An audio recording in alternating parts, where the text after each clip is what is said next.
Peace and welcome to the culture right here on the Black Star Network. I'm your host, Farajii Muhammad. Thank you so much for tuning in. Folks, we got a great show for you. First, let's get your reaction to the third hearing from the January 6th committee. What did you think? This particular hearing was all about the former Vice President Mike Pence. We'll have your response and share some details about that. Also, second segment, let's talk about the new and latest USA Today Suffolk poll, which shows President Biden's approval rating takes another hit. Wow. I'm going to explain to you what the numbers are and the impact. At the 4 o'clock hour, let's talk about observing Juneteenth. We check in with the Movement for Black Lives to give us some insight as to how we should start to really observe this day that's coming up tomorrow. We'll have that conversation. And then later, let's talk about Lizzo, the artist Lizzo, saying that she decided to change her lyric because of the backlash she got from the community of the disabled. I got some questions. I got some real questions. So we're going to have that conversation. All of that on today's edition of The Culture right here on the Black Star Network. You ready? So let's go.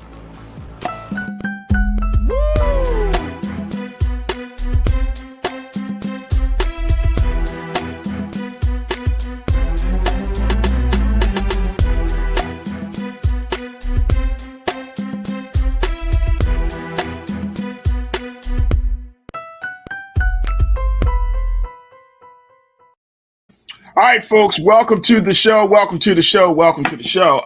It is Friday. A lot will be happening this weekend as folks are getting ready for Juneteenth celebrations. Father's Day is on Sunday and so much more. And I know there are a lot of different events celebrating African-American history, Black history across this country. So there's going to be some big conversations happening about our history. And we'll talk about that, of course, later on in the show.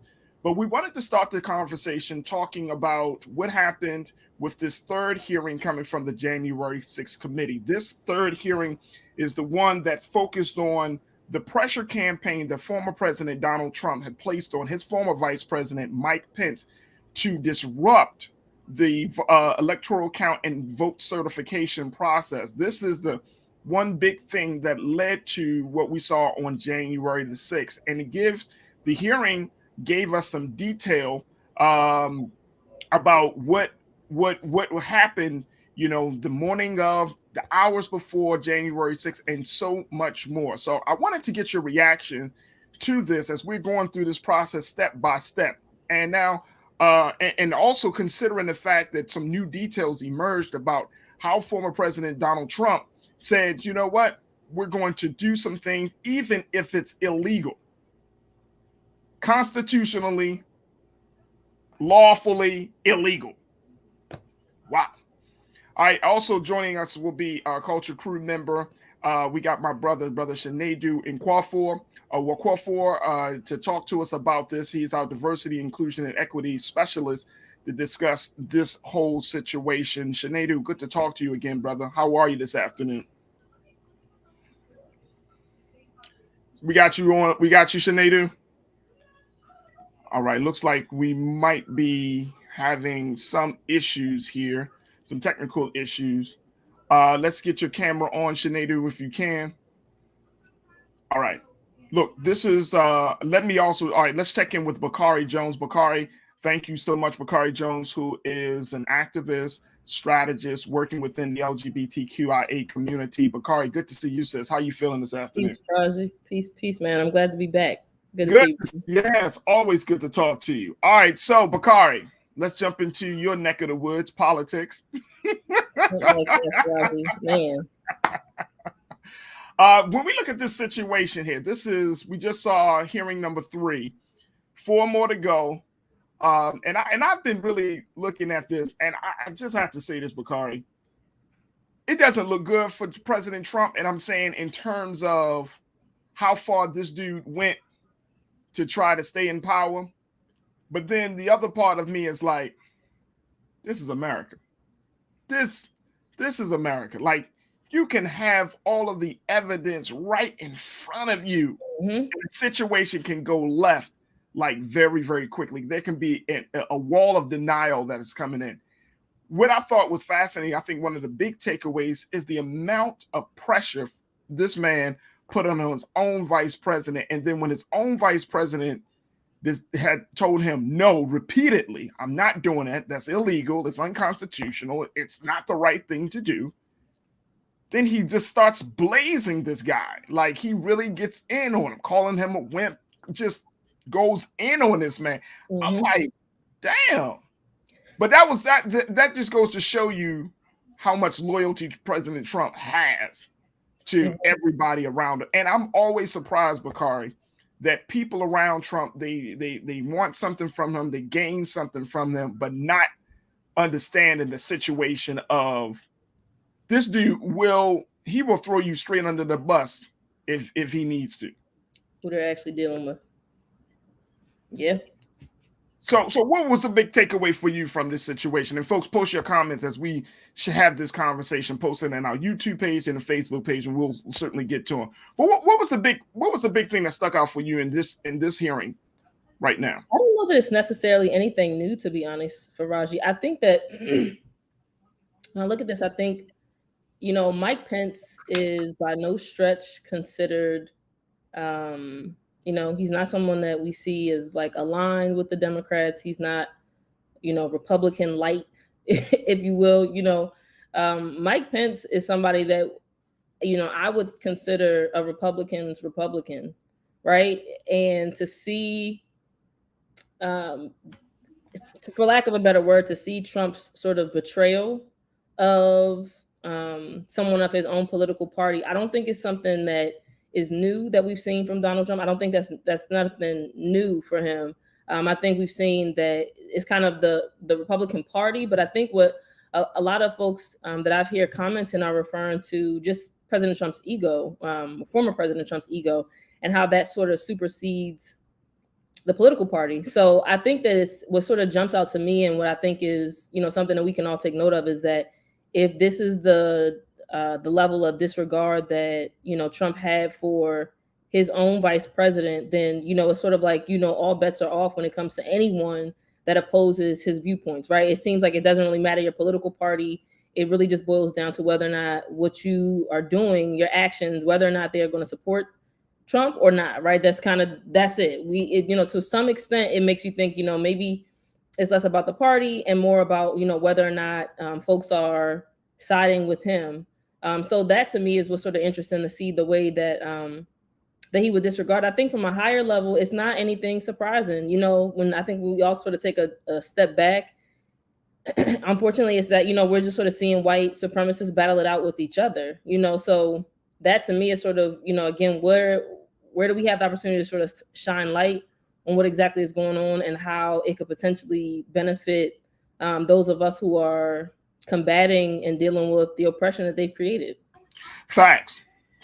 And I think that's part of the other issue. Like, it's what I'm seeing coming from the GOP is like one of the biggest, and I never thought you would see a political party serving as an enabler of one man's ego, right? Like, are you serious? You mean all these people in the party just decided to just acquiesce and bow down to this guy? Like, it's absolutely fascinating. I mean, scary, it's disturbing, but at the same time, for me, it's fascinating because as I'm looking at the situation, I'm like, is this for real? Like, are we at this place right now?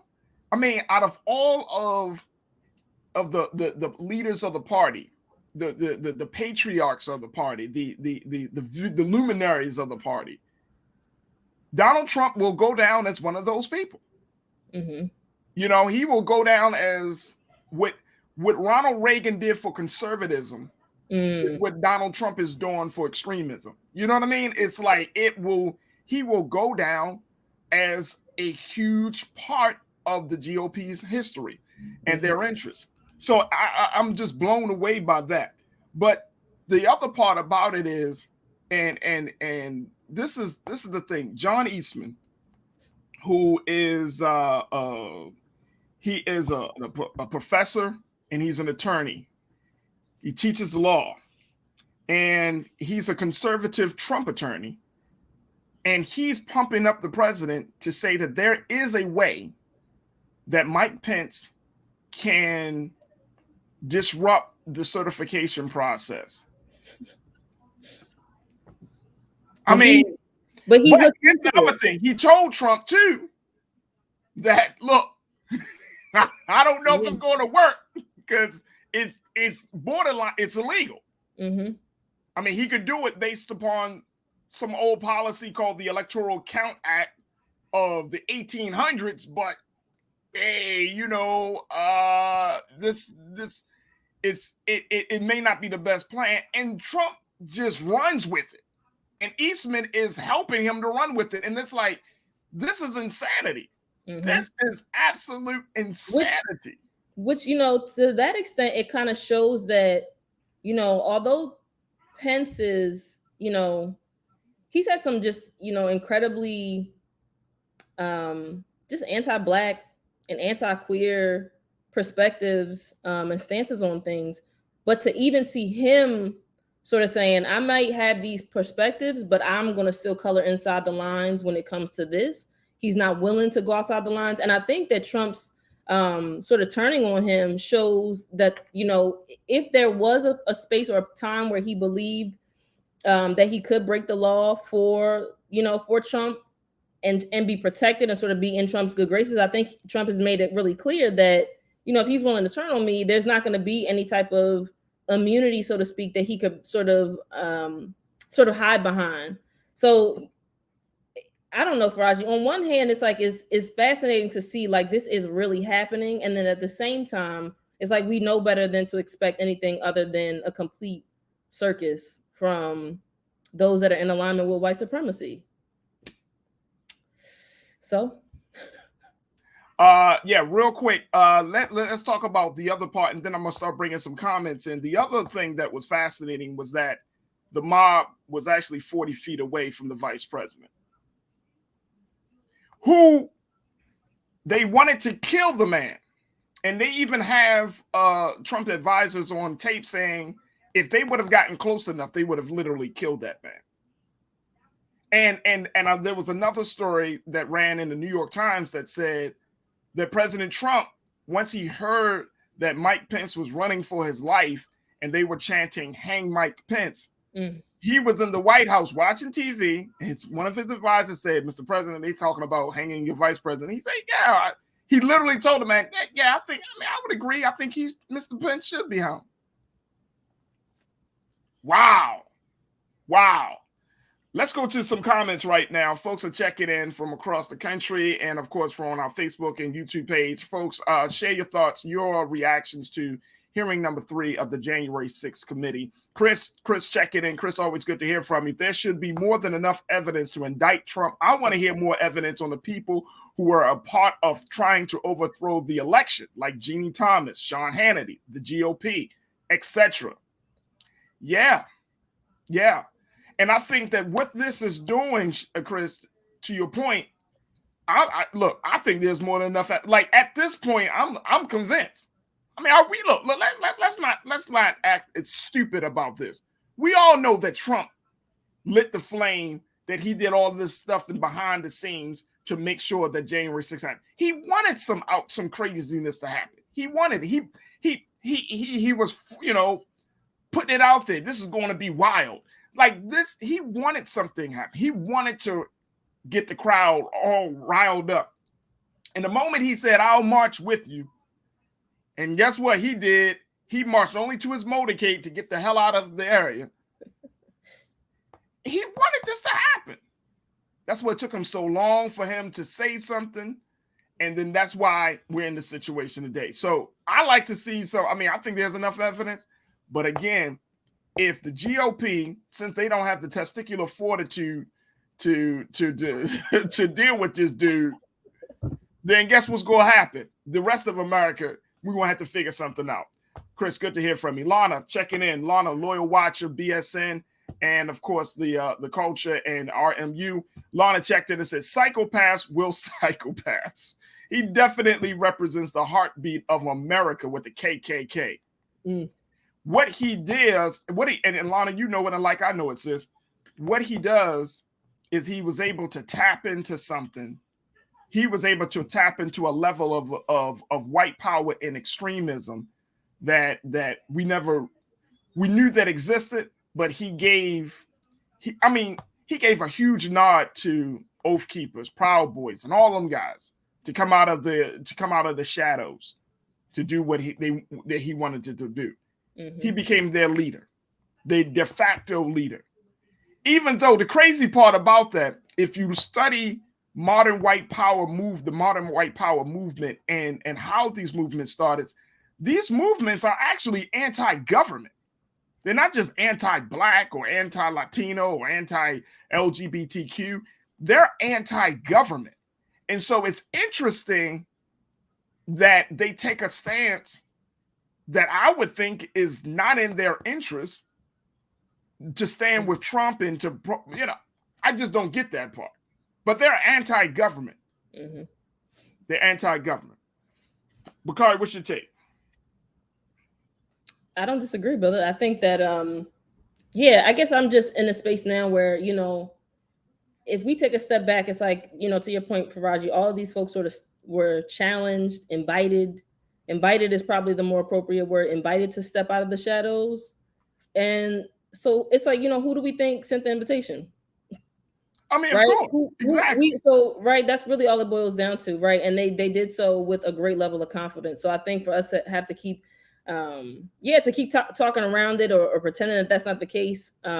I'll be honest, I think for me personally, this is, it's hard for me to keep up with because it's like, it feels like so much of the same that we've seen where we see, again, folks that are white supremacists that have those types of ideals that we see them continue to get, to be excused and be, continue to be tolerated. So I'm hoping that there's enough evidence, but I'm not holding my breath for. I'm not holding my breath either. For what's how this is gonna continue to unfold.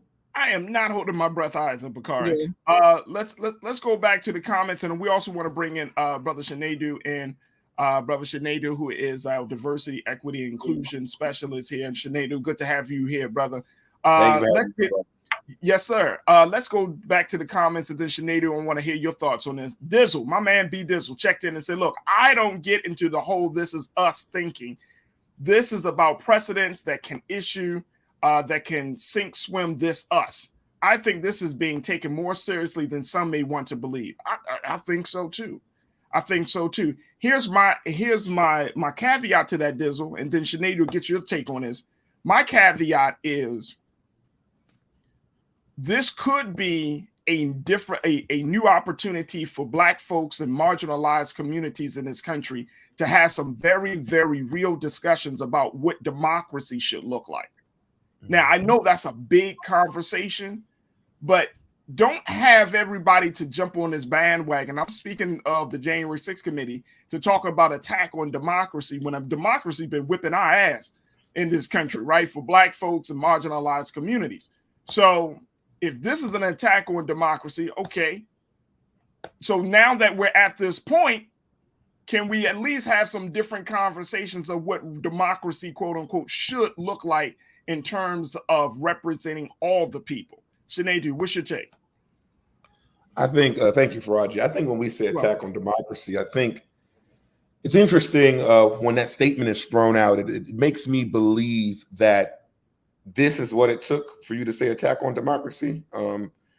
When people who look like you are now the ones attacking you. That's what's an attack on democracy or whatever. But there are so many things. You can walk into any Black urban city and you'll see the attack on democracy. You go to states like Georgia and see what they're doing with voting laws. That's an attack on democracy. It's interesting that this case of January 6th is what's getting the great headlines. I feel like it's just a play on words. There are many forms of attacks of democracy, and sometimes they come from democratically elected folk in the first place. But I think this committee and how they're presenting it, interestingly enough, in my opinion, I would say this quote unquote attack on democracy, in my opinion, is more or less a play on the hatred for Donald Trump, right? Yeah. And about what happened, because what about the other attacks on democracy that are ignored? But I really do hope that what the January 6th Commission is doing becomes the harbinger on how all government officials and elected folk and will be held to the fire for when they go against what quote unquote democracy is. But that word is always very interesting to me. Hey, and Sinead and Bakari, it's very interesting to me too. And let's not forget the fact, and we talked about this yesterday, you have more than 100 Republican candidates that have won their primaries that have aligned themselves to President Trump. Candidates that are looking to fill in powerful seats, states attorneys, Congress people, and many other powerful seats around states across this country. And let's not forget the fact that you got people like Marjorie Taylor Greene. You got people who are already in Congress right now who have aligned themselves to white supremacist views. So now, okay, you could go after Trump, but you got these little minions. This is like a movie of Despicable Me right now. Like you got these little minions just running around who want to. Where is that level of defense against those individuals, folks that are already in it? Trump is out of political office, but his minions are still there. So how do you root them out of the system? That's the big question. All right, let's go to one more comment before we wrap this up. We got my man said, but it's no longer the GOP. It's the Tea Party, T standing for Trump. There is the GOP, there are conservatives, and there is the Trumpistas. I remember, and then Mike, you might be on to something, because yesterday one of you said that you're going to start, you know how we see R for Republicans and D next to people's name? We might start seeing the letter T next to people to show them that, oh no, I'm not Republican or Democrat, I'm a Trumper. I'm a Trumpist. And you know what? As funny as that may sound, Bakari, the reality is we might see that. But now, if that's the case, here we go. How would the Democrats respond to this idea? The Democrats will often say that this is the party of the big tent party. Well, will you respond favorably if Black people or Latino people or Native Americans or if anybody from LGBTQ decides, you know what, we're going to branch out on the Democratic side? Will that be a problem? So because it's going to be interesting to see how this whole two-party system respond, because I really believe that this might lead to a crazy-ass third party that's not in the full interest of the American people. It'd be interesting to see. I'm not as versed in terms of like the statistics. I wonder statistically how many folks, if we were to like to branch that off like numerically, what portion of the largely like Republican Party would they represent, and how much momentum and fortitude would they actually be able to amass? Right. Exactly. Go ahead, Sinead. Yes, sir, bro.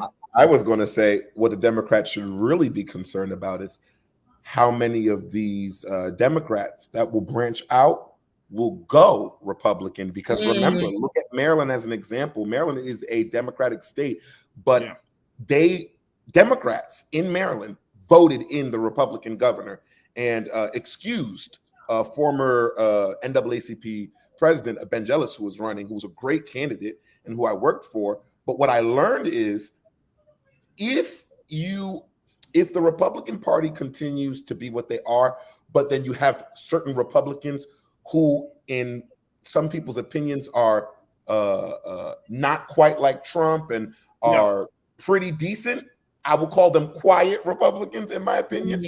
Yeah, the Democrats will go for them because that's what happened in Maryland, and the Democrats should be very careful about that. Very careful. That's a great point, Sinead. That's a great point. And here's the other thing. Someone mentioned it because in the chat, talking about the Poor People's March that it's going to be led by Reverend William Barber tomorrow in Washington, D.C. That can serve as another outgrowth from the Democratic side of the aisle, where you have poor people, quote unquote, low-wage workers, those who have been often overlooked and marginalized, who say enough is enough of big money politics, enough is enough of politics that don't include the working man and woman of this country, who are both Black and white and Latino and make up of a large coalition, that might be the outgrowth of what we see. I mean, and if that becomes the case, this is going to be a different a political system, a different governing system in this country. And I don't want anybody to think that the two-party system, I don't know, Bakari and Sinead, I don't know if the two-party system will last, will sustain itself. Because after this hearing, when you see all of this madness, you see how much a sitting president, with the extreme and the measures that a sitting president took to stay in power. What's stopping us from breaking up into a different party? I know it's another part of the conversation, but at the end of the day, we're seeing something here with these hearings, and it's going to be fascinating and highly interesting to see over the next 4 hearings, like what is going to be the synopsis, what is going to be the closing argument, the closing statement, that it's just about Donald Trump, or is it going to be that America is in peril right now, politically and socially, as much as she is in peril economically and racially? So it's going to open up some doors for some big conversations. And I only hope and pray that as Black folks, as conscious Black people, goodwill, good thinking Black folks, and even white people, conscious thinking, good intentioned white people, that some folks say we have to get prepared, because we don't know what's on the other side of this. We don't know what's going to come up, how November is going to play out, and we certainly don't know what the 2024 election is going to play out. But Black folks need to be prepared. We need to be prepared. All right, we got to take a quick pause. When we come back, folks, let's shift gears on the conversation just a tad bit. I'm going to share with you the latest data coming out of the USA Today Suffolk poll that shows that President Biden's approval rating has taken another hit. We'll break down those numbers for you. Also, in the next hour, we're going to be talking about Juneteenth, and let's talk about Lizzo changing the lyrics. You might say, why are we talking about Lizzo? Trust and believe, folks. You don't want to miss the conversation about that one. So stay with us. A whole lot coming up in the second 30 of The Culture right here on the Black Star Network. We'll be right back.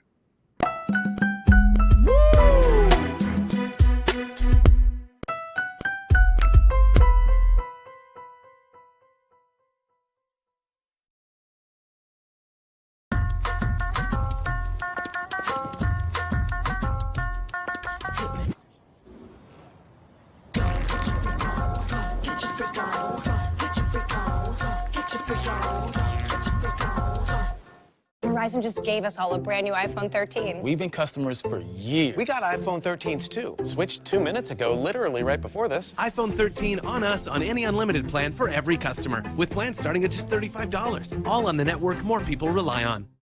Love our new Alexa. It's a Buick. Yeah, Alexa. Buick. Alexa. It's a Buick. It's an Alexa. It's a Buick.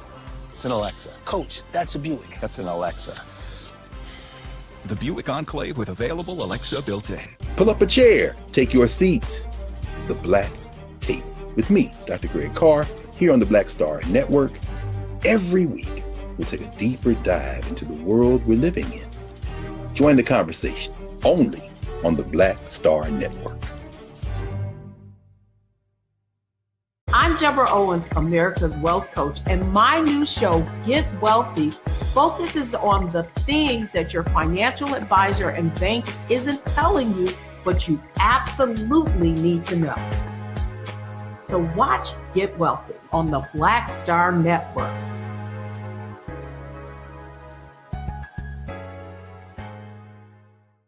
Folks, Black Star Network is here. I'm real revolutionary right now. Support this man, Black Media. He makes sure that our stories are told. Thank you for being the voice of Black America, Roland. I love y'all. All momentum we have now, we have to keep this going. The video looks phenomenal. See, there's a difference between Black Star Network and Black-owned media and something like CNN. You can't be Black-owned media and be scared. It's time to be smart. Bring your eyeballs home. You dig?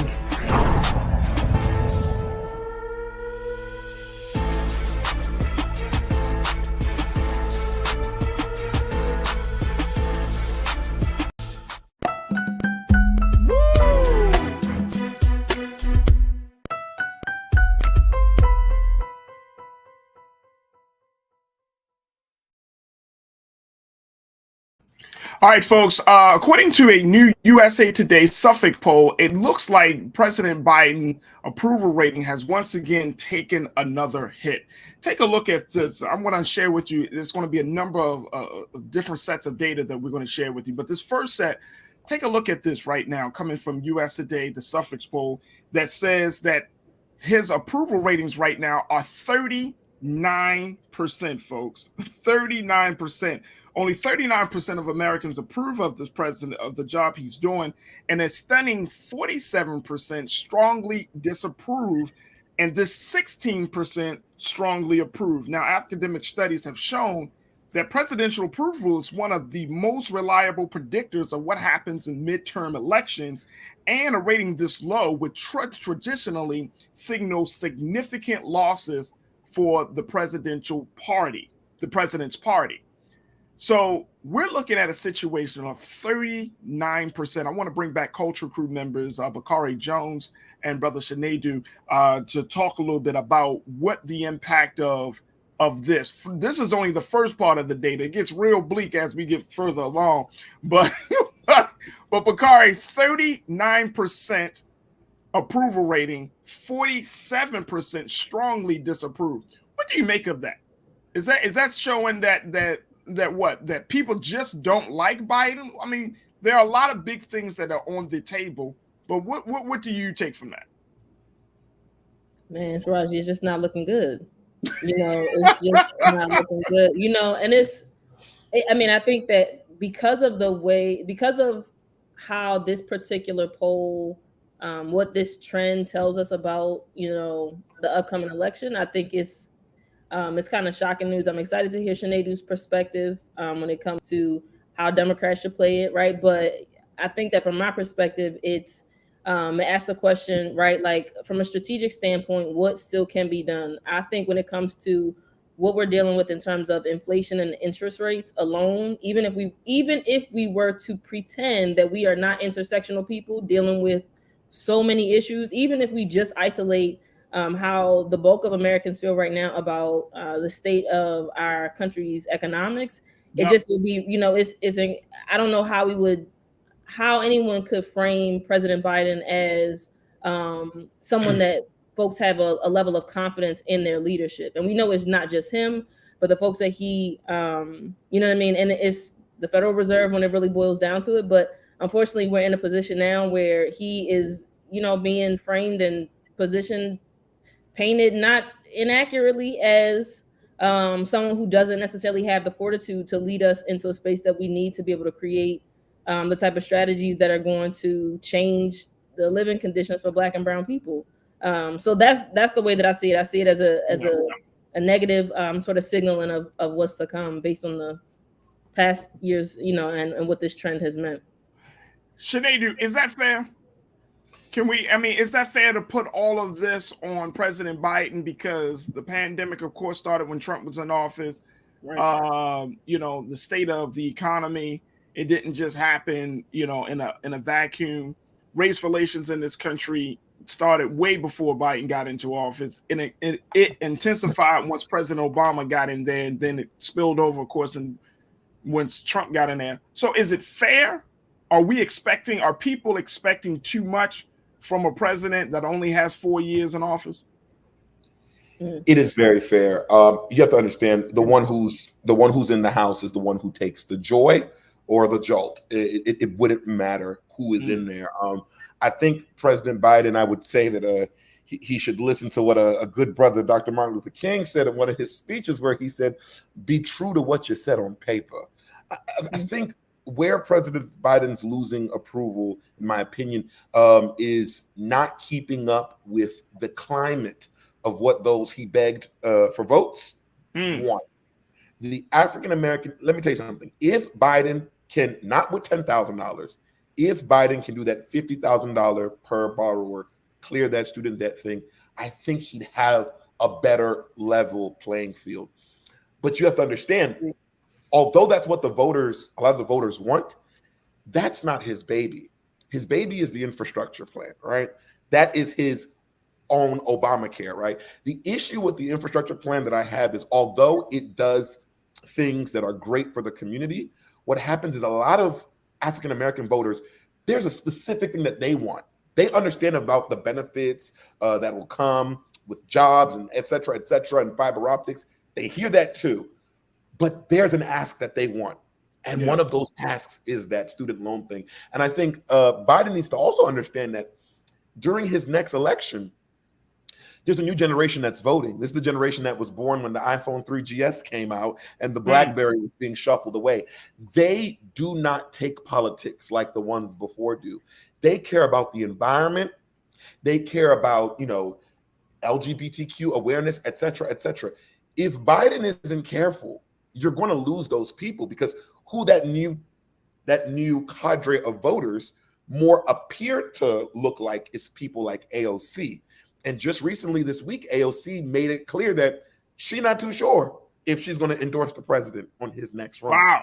And that's because her side of the Democratic aisle, the side that is more, towards Green New Deal and stuff like that, they feel completely marginalized. And I think Biden, it's showing in his numbers. He needs to be really, really careful. People are not happy. You're saying it's showing in his numbers, but I think it's also showing in his age. And here's why. No, real talk, y'all. I'm telling you, real talk. Because Biden comes from a different political school of thought. The school of thought that we're seeing this president coming from, and I'm trying to pull it up right now, but the school of thought that the president is coming from is from a space of liberalism that is gradual and slow. Whereas the time and the issues of the time demand urgency. I remember Dr. King often talked about that. You brought up Dr. King, Sinead. He talks about the urgency of now. Mm-hmm. That level of urgency, that sense that, we got to get this done. Let me do. See, Biden is still from a space where he's like, look, let's see if we can get some consensus. Let's see if I can shake some hands and get some feedback from across the aisle. And the question, and the thing is, it's not bad to want that, but in this divisive political space, it's like damn near impossible. Like Mr. President, use some executive orders. Use that bully pulpit. Start to really have to show your strength. And Bakari, I might be wrong about that, but I'm serious. I don't see this as inaccurate. I think that, he is, I would imagine, right? He's deciding how many big jokers you really got in the deck, Farajii. How many can you throw out, right? Is that the play that he wants to make, whether or not it's worth it? But I think to Sinead's point, folks that are more aligned with AOC, one, there's a greater sense of urgency. And I think that younger folks, regardless of where they land on that sort of like political spectrum that we have here in the US, is they're acknowledging that, we're not talking about red or blue, we're talking about green, right? And not to sound ultra cliche, but that's right. We're talking about green, both the money and the environment, right? And right. All of the money that's tied up in that as well. But, so it's like there's so much else that's also at play that I think whether it's student loans or whether it's, environmental protection, I think there are ways that I think that President Biden could still demonstrate his commitment to folks that have the potential to change his career trajectory. So. Absolutely. I want to go to some of the comments because folks are checking in about this. Folks, we've been talking about President Biden. His approval rating has taken another hit. 39% of the folks surveyed say they approve the president. 47% say they strongly disapprove of the president's performance, and 16% say that they strongly approve of the president's performance. What's your take? All right, let me go to let me hear what folks got to say. Davey checked in. Davey Floater. Davey, good to hear from you, sir. Davey said Biden approval ratings crashing like the stock market. Wow. That's sad, man. It's sad because you're right. Davey, thank you so much. Percy Miracles checked in and said, look, if you're voting out of fear, that means the candidates don't have much to run on. Mm. But here's my only question to that, Percy. Have the candidates created the environment of fear so you can vote for them? When candidates coming forward before the American people, when the candidates come before any of us, right? They paint a picture of a very bleak world, Sinead. They make us seem like, man, if you don't vote for me, all hell is about to break loose. I am the savior. So it's not necessarily crazy to think that people vote out of fear for certain candidates, because guess what? Fear gets people voting. Fear is a part of the political space that we're in right now. Yep. What's your take, brother? I would say this when it comes to voting, and I'm going to keep saying this to the youth. If y'all think everybody is out of touch, our job is to make sure that this is how this country works. This country works by numbers, right? So if it works by numbers, and the numbers are showing that it's the over 50s that got all the power, but it's the under 50 that has all the numbers. If the under 50s registered and were active voters in local, state, and national elections, the talk of the older generation would have to change. I'm not an ageist, but the reason why Biden does what he does is because what he knows that what he does works. The older ideals are not going to switch to what the newer generation wants until they see it work. Think about all the people that laughed at Elon Musk when he bought that defunct company, Tesla, all them years back. Everybody laughed at him. Tesla, Mercedes, Rolls-Royce, all of them now are doing what? Creating electric cars because he got the momentum. I think it's time for us younger folk to really, really control it locally. Get our Democratic Party to really represent us if that's what we would like, because beyond the president pulpit, something else that you all need to very much pay attention to, the Republicans are strategized to the T. Are you all watching these elections? Do y'all see the positions that they're going for? Stuff like state's attorney, the people who certify elections, wink, wink, January 6th. We have to be careful and we need to be well positioned, because what will happen is we'll put so much work into a president.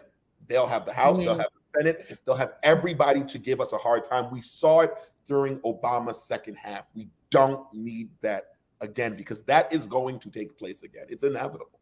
And Sinead, I'm wondering too, brother, that is the Democratic Party just looking at window dressing while the Republican Party is focused on power building?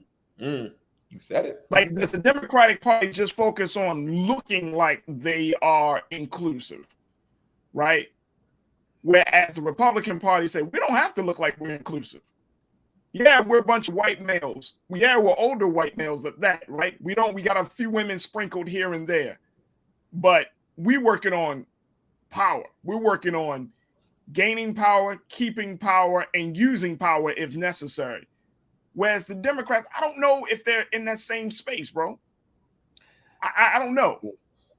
They're not. And I'm sorry, you know that by the election. Do y'all remember when it was all those candidates up there? Look at people like Buttigieg and now who are now in his, he's in his office, and Kamala is now in his as a VP or whatever. I think an honorable thing was to, in my opinion, that Biden should have stepped down and let one of those younger folk took the, not just younger, but new, different. This generation, I'm going to keep saying it, this generation, we don't work off of what worked before. No. And I hate when people say that these are radical ideas. Do you know the most radical idea ever? Democracy. That's why so many people's faces don't have it. So when people say radicality, I'm like, no. Nothing is more radical than democracy, because even though it works, it's not always accepted everywhere. So I think that there has to be, with the idea of saying that, this country is for all and we respect all, I think we need to see that.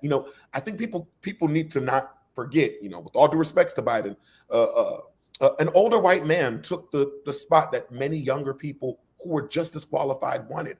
And I think when I look but at what I don't know. Hey, but I don't know, Sinedu, if the constituents, if the American people were ready for that. You know what I'm saying? Like if you're going up against an individual like Trump, right? Who, I mean, we can just go down the list of words to describe his capability and competence to lead this country. But the fact remained, in that contest between Biden and Trump, it was like you knew who you were dealing with, right? Who you knew you were dealing with Biden and with Trump. If the Democrats would have gone younger, then that would have been a big, huge risk.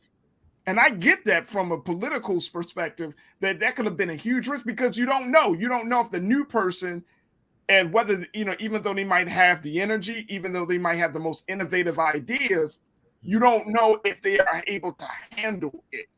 Like you do need somebody like to balance. So what Biden did with himself, he didn't really want to run. I think he was kind of like compelled to run by a lot of different people behind the scenes. Like, hey man, I don't see nobody else in the party. That's why I've asked before. It's going to be interesting what 2024 look like because who can galvanize young people. I see Governor Gavin Newsom. I see Newsom out of California possibly running, but there has to be, to your point, there does have to be somebody that fits to get the younger, more progressive folks, and then at the same time assure the older legacy voters that they know what the hell they're doing. And I think, Bakari, that is always been the conundrum for the Democrats. For the Republicans, they're going to just put up whoever they feel like putting up. The Democrats are the ones that are always trying to, kind of playing hopscotch, looking at what the American people, seeing what the wave is right now. That's going to be a little bit harder and challenging, Bakari. I agree. And unfortunately, I don't think it's Kamala Harris who is going to galvanize folks to on that same level. I think that, to your point, Farajii, I think Joe Biden was the candidate that could win. You know what I mean? When it just comes down to whether or not it's the best candidate, this is the candidate that we think can win. And I think that given what we saw with, the previous election with Hillary Clinton, when she was not the candidate that could win. That just really boils, is what I think what it boils down to. So I don't know who that person is yet, but I think, again, to Sinedu's point, the Republicans are stealthy and consistent with their strategies. They're a much longer game than it feels like the Republicans are. Yeah, but and here, let's keep it. Let's also just make sure that we have this caveat: the Republicans don't always get it right. They're not the most organized. Their messaging isn't the most inclusive. We all know this, but you know what I'm saying. So we got to get out of our minds that the Republicans are this highly organized. This is the same party that one man came into that had no public service experience ever. This is the same party that one man was able to transform the whole philosophy of the party. So that just goes to tell you that the party didn't know where the hell they didn't have any real direction in 4 or 5 years ago. Sinedu, go ahead. You know what I'm saying? So let's not pump them up so much like, man, the Republicans, they got it all together. No, they don't. They are scrambling. They hoping and praying. They wish, look, that's why Mitch McConnell, he might have said something that I actually agree with. He was like, there's no guarantee we're going to win in November. He said that. He said, looking at the Republican candidate, because now the Republican Party are attracting all of these extreme thinking people, these crazy people. He like, oh my God. Like he knows, like, he's like, man, I need to get out of this situation because this thing is going left real quick. He knows it. He sees it, right?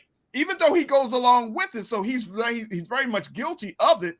But this is the same party that about 5 years ago, folks, well, I would say 4 years ago, people were like, oh, who's going to be the next? They didn't know. Mitt Romney didn't have it, right? And you can go down the list. Look at the people that they got. Who are they going to put up for the 2024 outside of Trump? Because Trump probably going to get in more trouble. But who are they going to put up that the party can unite itself behind? They don't know. Trust and believe. They're not putting up Josh Hawley. They're not putting up Marjorie Taylor Greene. They're not putting up nobody. This is the same party. They don't even know who they are right now. So both parties are in disarray. And guess what? The American people, we just left there like this. What y'all going to do? Instead of asking what we are going to do. That's the place that I think we in. All right, let's go back to the comments very quickly. We got so many people that's just checking in. I want to hear. Let me see something. We got person T Nixon. T, you posted. You agree student loan forgiveness is Biden's opportunity to quote unquote free the slaves. He is not acting like an abolitionist. He never was. There we go. That part. I'm sorry. Who said that Biden was an abolitionist? He said he had a friendship with Strom Thurmond. If you don't know who Strom Thurmond is, take a look. But he said him and Strom Thurmond were friends. So that just goes to show you, like, he has to get educated. He has to evolve in his personal politics before he can stand before the American people. Felita, Cavett. Felita, good to hear from you. First comment we heard from Felita, I believe. So it's good to hear from that. She said, this administration has done a terrible job at marking things they are doing and have done. They have done a lot of good things, but they have not put it out. I've heard that. I heard that agreement. I heard that argument. Yeah, absolutely. Absolutely. And I think this administration should put out more of the good things. But I'm not even sure, Sinead and Bakari, if people will even hear them. We already have these set views of Biden and Trump and the parties already in mind that you could put out a lot of good things. Trust and believe. We'll see how this hearing go. But even if you put out the truth about a situation, I think we're just so far from being open and willing to hear the truth about a certain situation that we may not even know. We'd be like, no, he didn't. Be like, President Biden did something good. No, he didn't. He terrible. We just write it off. Sports said, in order to be better at the game of politics, we need to become more skilled in mathematics generally and probability in particular. Unfortunately, too many of us are afraid of those subjects. Yeah. Here's another subject I would throw out there too, sports. We need to know what political science, we need to know how government works. We need to know how government works. Janine said, Janine L. Sports, thank you for your comment. Janine said, Biden is power hungry. He should be working with the understanding he will only be a 4-year president, that he might die before the term, blow the system up with executive orders. Damn. Yeah. I bet you. I'm trust and believe. And I think Sinead and Bakari, I don't think he's running in 2024. It's just too much. He's 80 plus years old. Not that, and again, I'm not an ageist either, Sinead, but that's a lot. That's a lot. I think he took one for the team doing this go, but I don't think he's going to take one for the team. He's going to be like, one for the team? Hell no. I ain't taking nothing for this team, man. This team gone. Karina checked in and said, look, Farajii, I'm voting as a student of history who understands the direction this country is heading in. Not voting is not an option. Politics are not about personalities, but advancing our interests. I would agree. Karina, you know I agree with that. However, if the system constantly is smacking us in the face while claiming it's peaceful, I think we need to figure out how we're going to respond to that. I think we need to figure that out. So thank you. I appreciate all of the comments on this. Sinead, I know you got to jump off, but what's the one thing you want to leave with us as we look at this whole situation? I'll say this, because you were jumping on the Republicans, and I am no Republican. I'm a Democrat. I would even say I'm more independent, but I lean more Democrat. But I will say this, even though we may not like what they did, and you made a good point, they're not so organized. But check this out. Donald Trump was a risk, and they took it. He was a terrible risk, but theoretically, that doesn't matter. He was a risk altogether, and they took it. What risk are Democrats willing to take? That ends up becoming the big quagmire. If the Democrats continue to go down the path of business as usual, we're going to lose out. Because guess what? Even if they don't got the presidency, right? You know what they got is just as important? The Supreme Court. So we got to be careful. That's a big one. That's a big one. Sinedu Wakwafor, thank you so much for being with us. Diversity, inclusion, and equity specialist. We appreciate your insight and analysis, brother. And thank you for being so good for the culture. Peace. All right, folks. Look, we're going to stick around. Bakari's going to stick around, but we're going to take a quick pause. When we come back, folks, let's talk about Juneteenth, the observance of Juneteenth. You know, what should we expect over the weekend? What are some of the colors? We talked about it. And where should we go with this whole celebration of what happened many years ago with our people in Texas?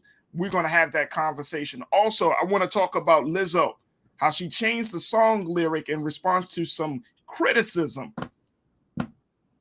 Really? I'm going to share with you the story because I need to understand something. I need to understand. So we'll have that conversation. So stay with us. A lot coming up in the second hour of The Culture here on the Black Star Network. We'll be right back.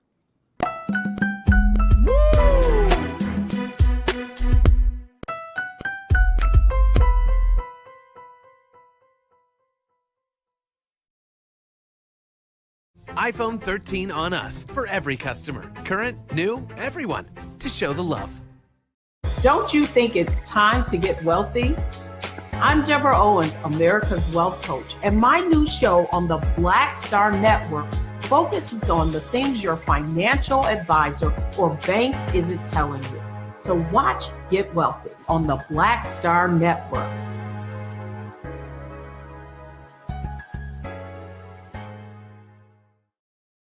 Hi, I'm Dr. Jackie Hood Martin, and I have a question for you. Ever feel as if your life is teetering and the weight and pressure of the world is consistently on your shoulders? Well, let me tell you, living a balanced life isn't easy. Join me each Tuesday on Black Star Network for A Balanced Life with Dr. Jackie. We'll laugh together, cry together, pull ourselves together, and cheer each other on. So join me for new shows each Tuesday on Black Star Network, A Balanced Life with Dr. Jackie.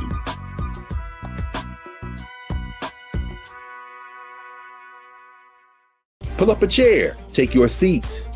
The Black Tape with me, Dr. Greg Carr, here on the Black Star Network. Every week, we'll take a deeper dive into the world we're living in. Join the conversation only on the Black Star Network. How about sushi? I just had sushi for lunch yesterday. How about tacos? Automatic emergency braking, one of 6 advanced safety features standard on every 2022 Chevy Equinox. Find new technology. Find new roads. Chevrolet.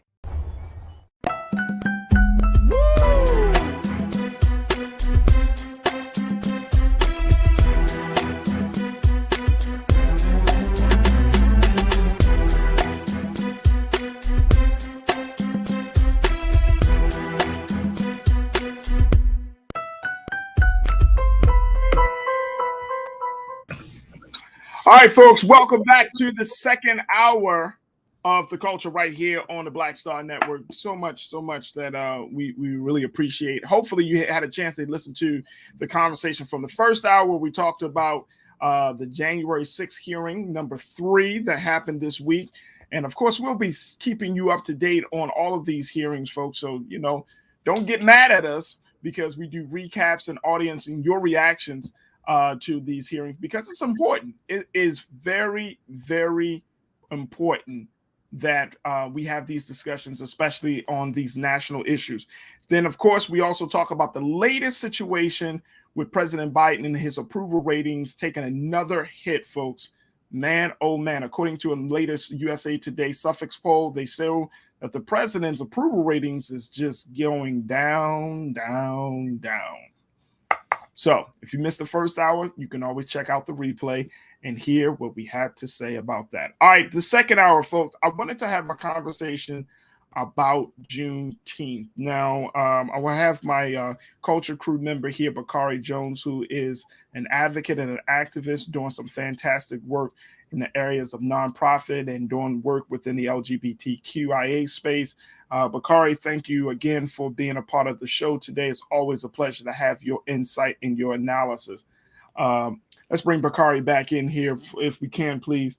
Bakari, when we talk about the situation with Juneteenth, and we should be joined by our special guest from the Movement for Black Lives, Sister Amara. She's going to be joining us in a moment. But when we talk about observing Juneteenth, there is still a lot of conversation about how that should be done. What is the best way to observe versus the traditional way that we have to observe, quote unquote, Black holidays. What's your take on that conversation, Picard? Farajii, thank you for having me in the space. Someone that we both know, Lisa Fager, someone that I, see as an elder in this space. She said that we, and it wasn't in like a caustic way, but it was in an educational way. She said, we shouldn't really be celebrating Juneteenth. We should be commemorating Juneteenth. And when she said it, it was like light bulb. Like that's really what it is. So I think it starts with kind of how we frame Juneteenth in general, which I agree in terms of how we observe it. In the past, I have participated in a range of Juneteenth events.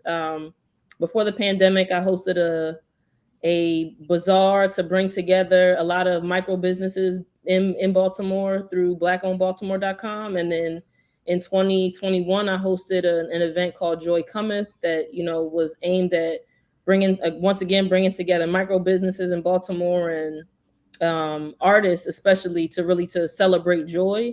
But I think that what was lacking from my analysis was a level of commemoration in terms of what Juneteenth actually is. And I won't say that it's a gift and a curse, but I think it's such a gift that we've been given in our lifetime.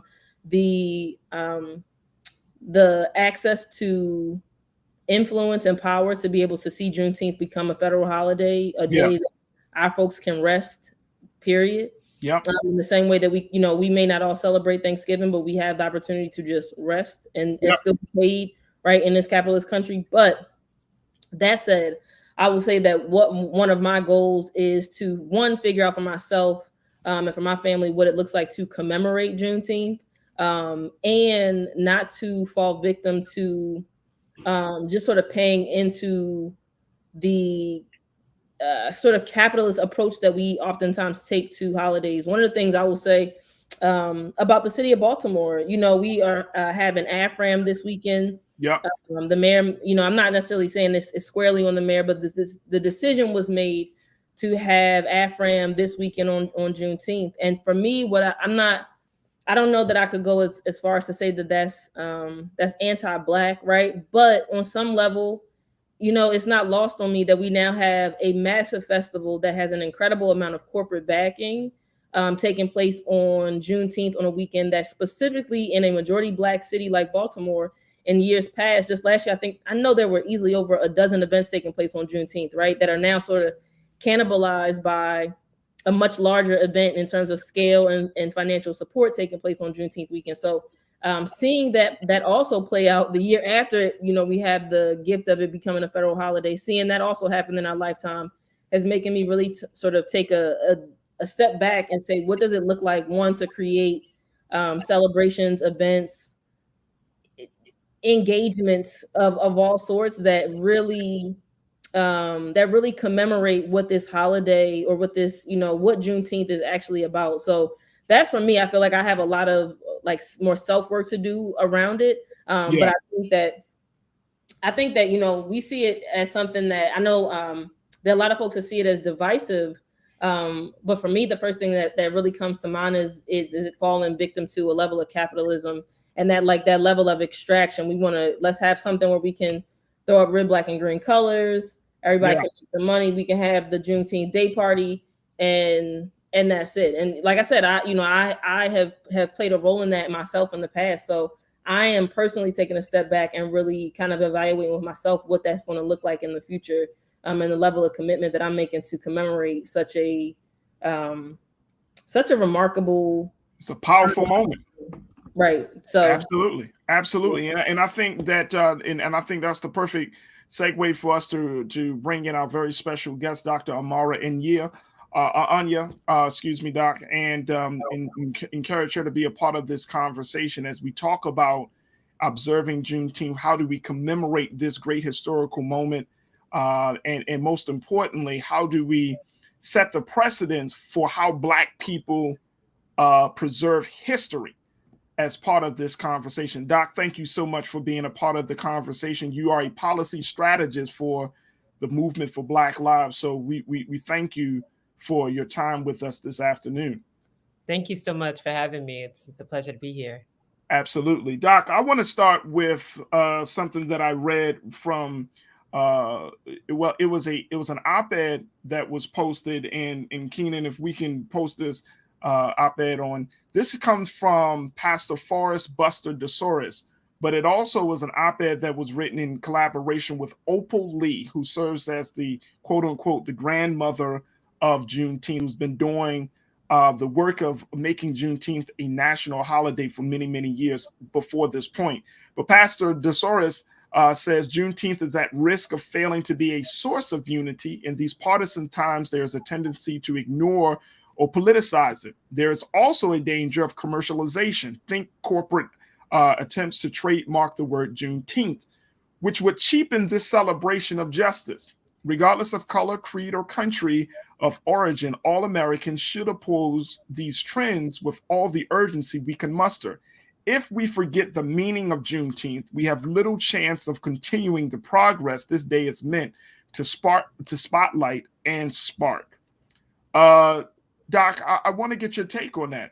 You know, do you feel like that the reason that this is a polarizing holiday, or is this a holiday that can really, actually, realistically bring people together? What's your take? Well, I think the question is not necessarily whether it's a polarizing holiday. I mean, it's a holiday that was formally established at the federal level a year ago, but it has been celebrated, commemorated for years before. I know on the west side of Chicago, for years, I was going to a Juneteenth parade that they used to do, that they did long before had this sort of national awareness. And we have to understand that even the national awareness at this level was largely in response to the uprisings in 2020, after the murder of George Floyd, and this overall demands that Black people were putting forward after, just kind of seeing what has continued to happen in this country. And so I think the question is not so much if it's a polarizing holiday, it's a holiday, right? But what ends up happening is we have to keep our eyes on the ball in terms of what our fights are. And so it is very on brand for a holiday to be commercialized in this country, in this capitalist system.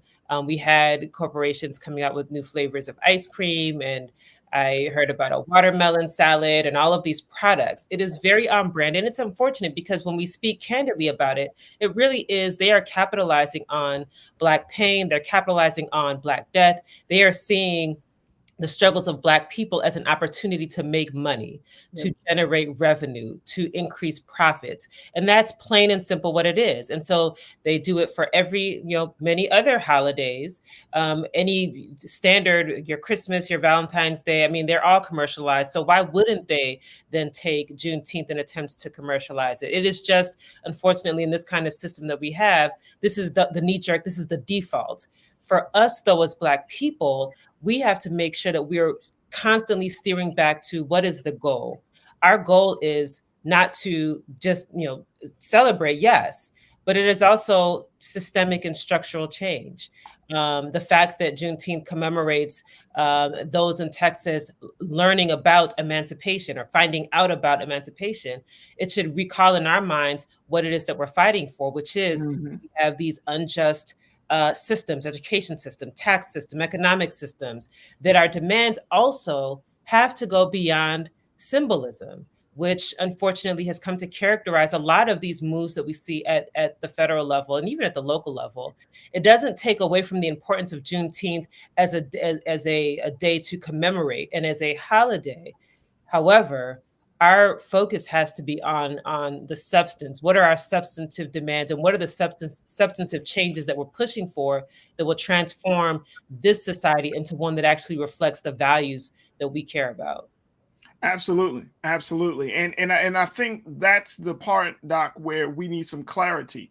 How do we make sure that Black folks across this country, kind of buy into this idea of, as you said, recalling what the ultimate goal is? Because, you know, I mean, and of course, in this capitalistic system, we're seeing a various versions of what this day should mean. So how do we get a collective buy-in to say, hey guys, like, okay, yes, it's a time that some people would say that we should celebrate, but at the end of the day, we're talking about fighting for freedom. We're talking about fighting for justice.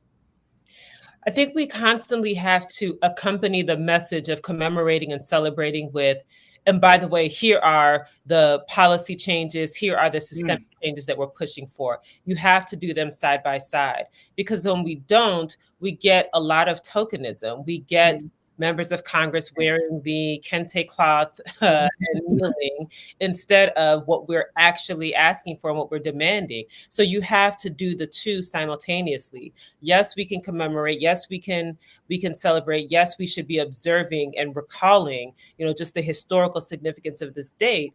But we always have to accompany it with, and we're living in an unjust system. So yes, you established this as a federal holiday, but what are you doing about the education system? What are we doing about mass incarceration? What are we doing about this tax system that disproportionately harms Black people? And forcing them to continue to confront that, because we haven't really, even with these companies that are commercializing Juneteenth. I mean, my question was, well, what are your hiring practices and your promotion practices for your Black employees and Black staff? What kind of culture have you created for your Black staff? Do you have Black vendors in your procurement departments? Do you contract with Black vendors and Black businesses? Start there. No one asked for ice cream. It's not in any of the circles that I know.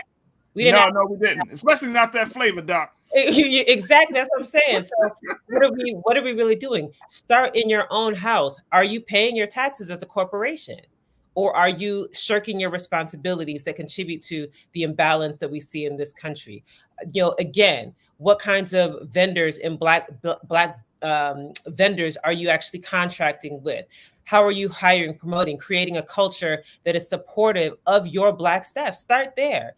That is much more impactful than some new product that you can roll out hoping to increase your bottom line.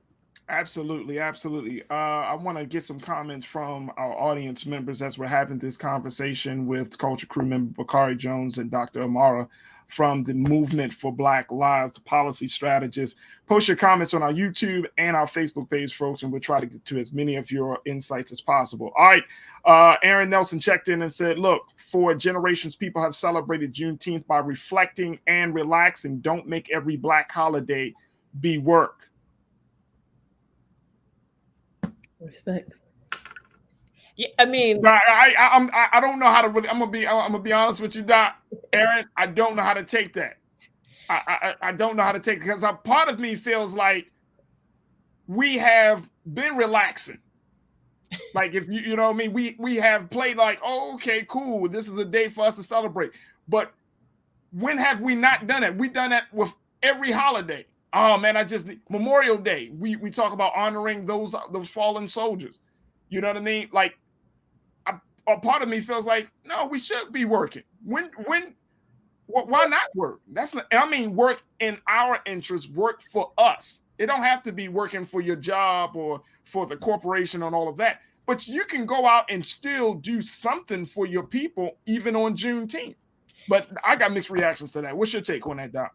Yeah, I mean, there is value in Black rest, right? So it's not, we Black folks have been exploited, and our labor exploited for generations, right? So there is value for Black rest. However, Juneteenth as the day it's a day, right? So regardless of what happens on that day, if you're out working for the people or doing whatever, or if you're out resting, our responsibility, and I'll say my responsibility as someone who is an advocate, as someone who works on behalf of Black folks, is to make sure that in the spaces where we're pushing for change, we have to keep pushing that message. We actually do have to keep working, because we know that when we don't, we get a lot of symbolism.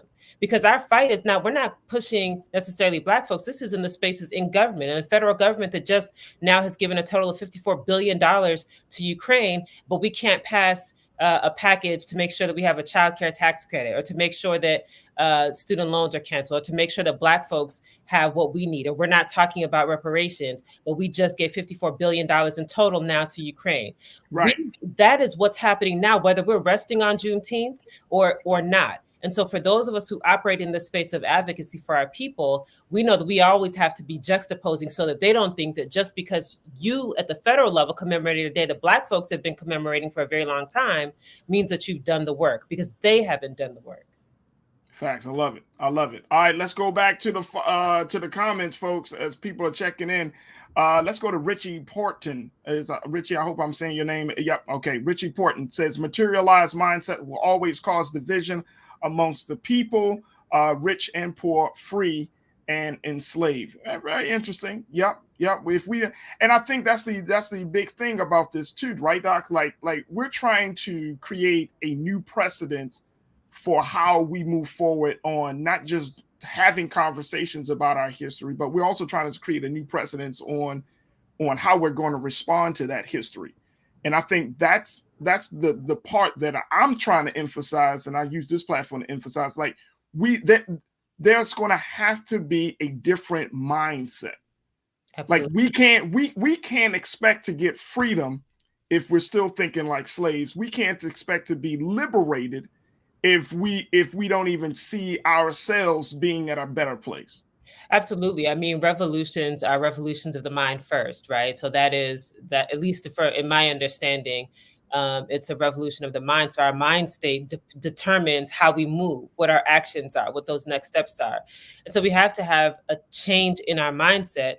I also want to point out that this notion of division, oftentimes the division or divisive is used as a way to attempt to silence, or to, when there's attention specifically for Black people, to sort of move away from the focus on Black people. So they say that critical race theory is divisive. Talking about race is divisive. Yeah. I think our focus should not be on what's divisive and what's not. If you're pushing for Black folks, someone who is uncomfortable is going to use that to say you're being divisive.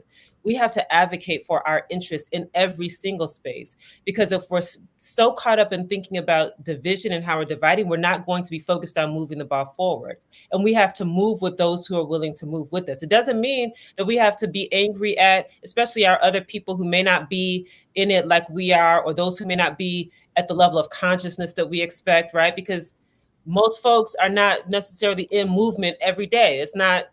We actually have to be aware of what the people on our block. That's what I think. Like the people on the block, how are they involved? What is their level of knowledge? That's how I identify. And I don't see it as divisive if they're not at the level of consciousness that I expect, or, if someone is talking about Black specific policy. That word is often used to undermine our fights and to actually silence us so that we don't focus on Black folks and what Black folks need. So I always just kind of have that in my mind, because when it's used to, critical race theory is divisive because people are uncomfortable. But change doesn't happen until we have people who are comfortable with the status quo getting uncomfortable. Oh, ain't that a big fact, Doc? Big fact. All right, let's go back to the comments. Karina, check that out. Karina said, at this point, the only way we can possibly get what we're asking for is to change the dynamic in the Senate, which means increasing the Democratic majority. Imagine Booker, Chambers, Beasley, and Demings there. Doc, what's your, because you said it, you call yourself a policy wonk, right? This is the thing that you do. But there is a lot of hope and there's a lot of faith in this political system and in the political space, and for Black folks, a lot of hope and faith in the Democratic Party. But how do we temper that faith with seeing our own power and seeing our own value to be able to go out and do something for ourselves, and not just expect the Democratic Party to do it all for us? Well, I think it's just as you said, we have to recognize our own power. We have to recognize that we actually have the power. Our relationship to any political party should not be taken for granted. It should not be by default. And it also hinges on us recognizing there are multiple tools in the toolbox, right? So yes, folks should be registered to vote and actually vote. It's one of the lowest hanging fruit that we have. but we have to have people that are out in the streets, right? So that's an essential part of change. We have to have folks that are, I've been working in the policy space. What are we building? What is our vision, right? It's not just the things that we don't like about the current government or legislation. It is, what is the alternate legislation? What are the alternate systems that we're building that actually reflect our values? So we have to be in those spaces where policy is being drafted and advanced. We have to have relationships with elected officials that are not just every election come out and give us your vote, but that are in the off times. The work is actually in between the elections. And we have to be able to put pressure on any party, whether Republican, Democrat, or otherwise, that our interests are top of line, that we are not a monolithic body that is only valuable at the point of election. And we hear this rhetoric about we have your back and this and that, but then we can't, when it comes to asking for or demanding or putting forth policies that are actually beneficial for our community, all of a sudden it's crickets or it's too hard, right? Yeah. So part of our challenge is we have to know we have a whole host of tools in the toolbox for change. It is policy, it is activism, it is being out in the streets, it's voting. It is not just register to vote and vote for this person and then they do the work on our behalf, or we hope they do the work on our behalf. We cannot afford to have that mindset at all. Absolutely. Bakari, I want to bring you back into this discussion on that. Anything comes up with you as we've been talking to Dr. Amara?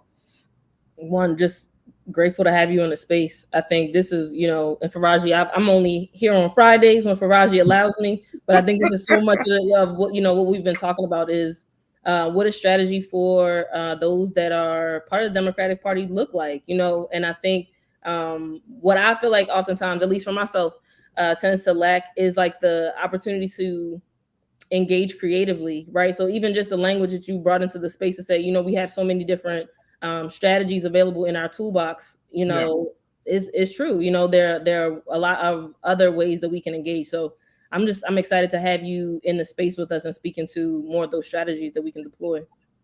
Absolutely. And Doc, I want to share something else, another piece coming from this writing, this op-ed that Pastor DeSores had put into the Washington Post. Pastor said, we can't let Juneteenth become just another holiday, or worse, a holiday for only one segment of the country. We should see it for what it really is, the other half of the 4th of July. She said, these two holidays, which fall in mere 2 weeks apart, represent the best of America. The one celebrates the Declaration of Independence, which contains what the great abolitionist Frederick Douglass called saving principles. The other celebrates America's journey to live by those principles. I wanted to kind of just get your response and reaction to that. Do you agree with this this description of the relationship between Juneteenth and the 4th of July? Because personally, I feel like it's something totally different. I don't know if I see it as hand in hand. I definitely can't say that I see it as hand in hand. I actually see Juneteenth as the reminder of the gap between the values that this country espouses and what the reality is, right? So it is that mirror that has to be held up to this country to show, yes, on 4th of July, everyone is celebrating the independence of the colonies from the British, right? Right. And this notions of liberty and justice for all, and all of these sort of values that undergird this country, that are supposed to undergird this country. But the reality is, a couple of weeks before, some folks were not even free, right? And they didn't even know they were free. No, exactly. They didn't know. And these are people who were enslaved in this very country. So I see it more as the mirror to show what the truth behind the veil, right? Because in this country, there's this a mythology almost, and perhaps mythology is a strong word, but there is this facade of freedom, liberty. It's an ideal, but we know it's an ideal, and there's reality that is accompanied, that's right behind that ideal, that shows what the truth is. And so the relationship of the two holidays to me is, one is the reality, one is the reminder, one is the thing that shows us that, hey, we have a lot of work to do if we want to actually have these values become real for everyone, not just for wealthy white landowning men. One is the reality and the other is the reminder that we still have a lot of work to do. I love that. I absolutely love it. And you know, when we have these conversations, my hope is that Black folks in particular, and I know with the pastor saying that it's just not for one segment of the population, but I still believe, Doc, that a lot of Black folks don't know exactly what happened on that day. And more importantly, the significance of that moment in relationship to our our ongoing struggle for liberation in this country. That needs to be taught. I'm not opposed to white people celebrating Juneteenth. What I am opposed to is white people telling the story or trying to dictate the narrative around Juneteenth. And then Black folks, we just like, oh, okay, that's just what happened, versus us having some very in-depth conversation, and not just about that particular time in history, but I think this leads to a bigger conversation about the fact that we still are, as you mentioned earlier, we're still in an unjust system, and that we are still in an oppressive state in this country, and that we have a duty to the children coming behind us to make sure that they not just know that history, but they also know what role they play into to changing that history as we move forward. Absolutely. And it calls to mind the spate of, and really it's a plethora of anti-CRT legislation that's being passed now around the country. I mean, we really have to connect the dots, because even if people are starting to discover Juneteenth and its significance and what actually happened, you have an active effort in states across this country to ensure that the teaching of history cannot happen. In Florida, a white person could say that they were uncomfortable, and because they were uncomfortable about a conversation in the class, perhaps pertaining to race or some historical, I think in one instance it was Martin Luther King they were discussing, and can indicate that they felt uncomfortable, and for that teacher will be held accountable, that school district might be penalized. This is where we are. So we have, at the same time as Juneteenth has officially become a federal holiday, and we know that we have to continue to understand our history and to make sure that future generations know the history. You have active legislation being passed across the country to limit the teaching of history under the guise of being anti-CRT, so that knowledge cannot be passed. And we have to be aware of that, so that in our strategy, we are pushing back on those efforts, we are exposing those efforts, so that we can actually ensure that our history is getting passed on in an accurate way, not just in our homes, which is where the first place it should be taught, but in our schools. Absolutely. And you know what, Doc? It comes back to that statement you just made a few moments ago. There's the reality, and then there's the reminder. And that's where we are in this country. And I see that, right now, everybody's going to be talking about Black folks. Everybody's going to talk about Black history. Everybody's going to talk about, what happened to our people who were enslaved. But 2 weeks from now, we're going to see Black folks holding up the flag, cooking out. You know what I'm saying? Like, yeah, this is our liberation. This is our Independence Day. And it's like, you know it, Doc. Like, the messaging can go from here to there. It can in less than 60 seconds. And in 2022, we have so much that's challenging us. Like you mentioned, it's anti-CRT and all of those things. This is America. America will want you to believe something, but then in reality will make you feel like nothing is happening. Right? You know what I'm saying? That's the America that we live in. And I'm personally tired of it. I am personally tired of it.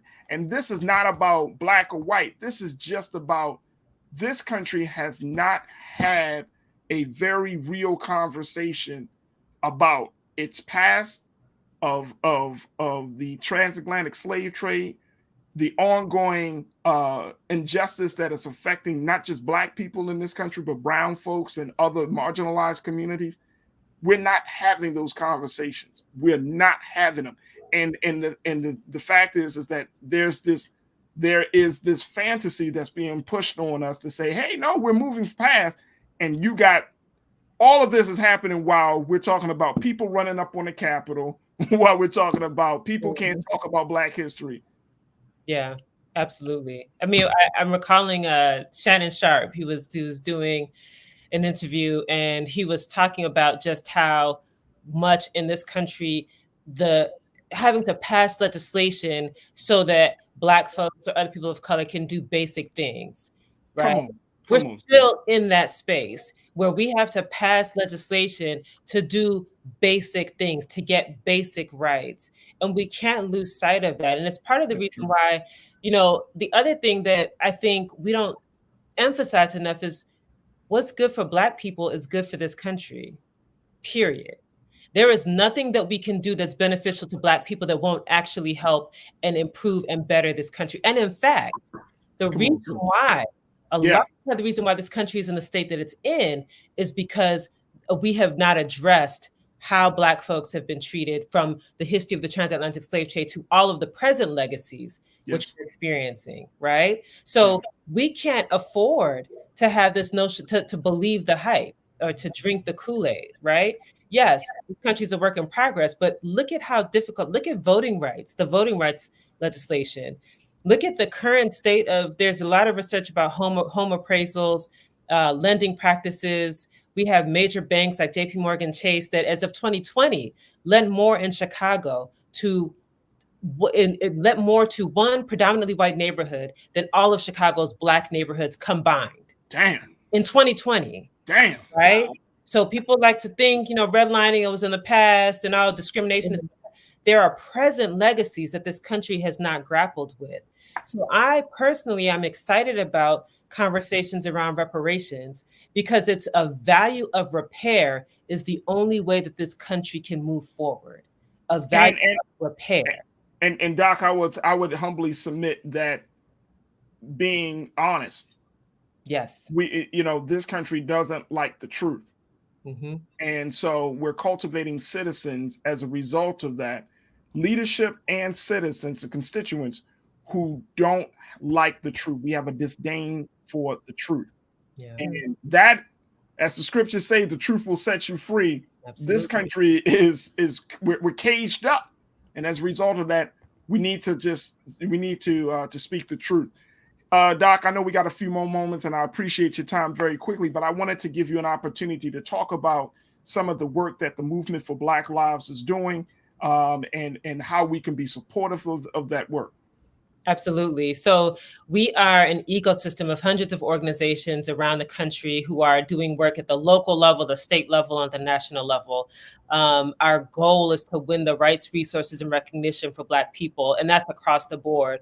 So we, at the local level, we have folks who are working collectively to determine how cities should be spending those ARPA funds, the billions of dollars from the federal government in response to the pandemic. They are actually developing strategies on how those funds should be used in ways that actually benefit our communities, not just going to police and police infrastructure, but going to things like housing, education, the economic resilience of our communities. So that's happening at the local level. We have folks at the state level that are drafting legislation to expose the criminal legal system and all of the injustices there. So when it comes to bond, people having to pay cash bonds and how that is harmful to our communities, to prison gerrymandering, right? That's a big issue.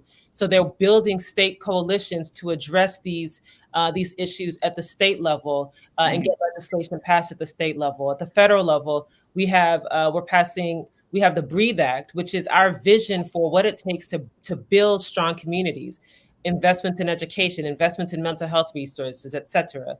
And we have Congress people at the federal level that are carrying portions of that legislation and introducing them. We had Representative Cori Bush introduce the People's Response Act. We had Representative Ayanna Pressley introducing the Fixed Clemency Act, which addresses issues of clemency. We are very active this month on reparations and really showing people the broad scope of reparations, that it is not just the compensation component, but it is a systems push how do we transform these systems so that we don't have a repeat of the same discrimination and bad outcomes that Black folks have been experiencing in this country? So all month in June, we addressed the issue of reparations year round, but in June in particular, we're really focused on getting people to understand what we mean for reparations at the federal level, the state level, and the local level.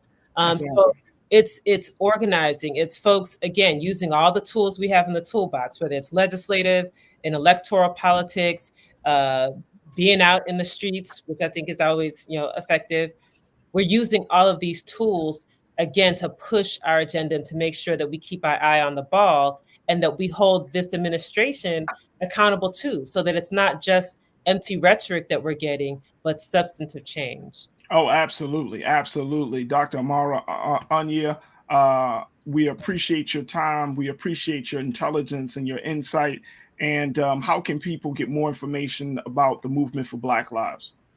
They can definitely, we're on all of the social media. They can also go to m4bl.org. That's M for the number BL.org. And then we're on Twitter, IG, Facebook. Folks can check us out there. And we're always trying to build so people can get in touch, reach out, and hopefully we can connect and continue to build this work. Well, let me just say to you, Doc, a lot of people have appreciated your insight. They're showing a lot of love for you in our YouTube, our Culture Crew online community, showing a lot of love to you on our YouTube and Facebook chat. So we got to bring you back on to discuss other issues. But I want to, again, thank you so much for your time, for being with us this afternoon. Thank you. I really appreciated you both. Thank you. Absolutely. Absolutely. Folks, we got to take a quick pause. When we come back, let's talk about Lizzo. It is Black Music Month, so it's going to be an interesting conversation. So stay with us. It's The Culture here on the Black Star Network. We'll be right back.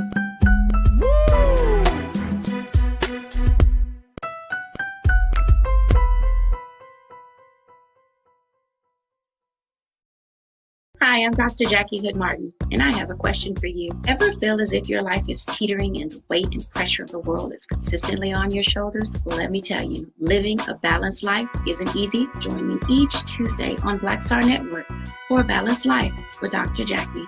We'll laugh together, cry together, pull ourselves together, and cheer each other on. So join me for new shows each Tuesday on Black Star Network, A Balanced Life with Dr. Jackie.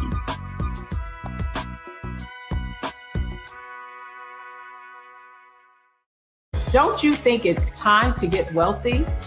I'm Deborah Owens, America's Wealth Coach, and my new show on the Black Star Network focuses on the things your financial advisor or bank isn't telling you. So watch Get Wealthy on the Black Star Network.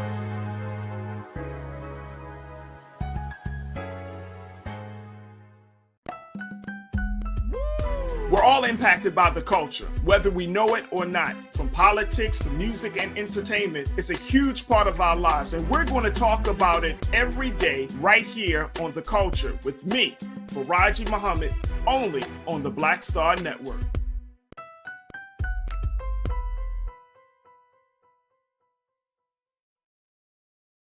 Pull up a chair, take your seat. The Black Tape with me, Dr. Greg Carr, here on the Black Star Network. Every week, we'll take a deeper dive into the world we're living in. Join the conversation only on the Black Star Network.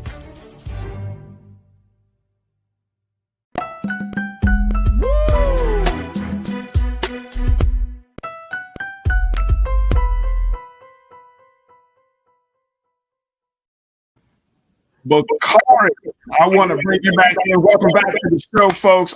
Great conversation with Dr. Amara for Movement for Black Lives, man. For sure. We needed that one.